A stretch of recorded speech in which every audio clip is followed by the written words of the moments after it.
નમસ્કાર મિત્રો, અત્યારે વલસાડ કેમ્પમાં આપણે આવ્યા છીએ અને આજથી લગભગ 4 થી 5 મહિના પહેલાં અંકલેશ્વર કેમ્પમાં આપણે ત્યાં સુરતથી એક નીતિનભાઈ પેશન્ટ્સ આવ્યા હતા જેમને સાંભળવામાં ઘણી તકલીફ હતી.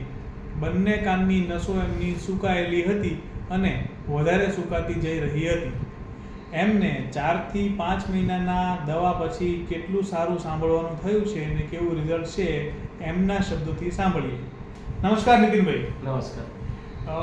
તમે સારવાર લીધા પહેલા અને હવે કેટલું સારું અનુભવો છો કે કેટલું રિઝલ્ટ છે એ તમે જણાવો. પહેલા જે બેટર છે 25% રાહત છે, એટલે મારું એમ માનવું છે કે હજી દવા ચાલુ રાખવાથી મને સારું થઈ જશે એવો મને વિશ્વાસ છે. સરસ, ચાલો એટલે હું બીજી વાર આવ્યો છું. ના ચોક્કસ, બસ.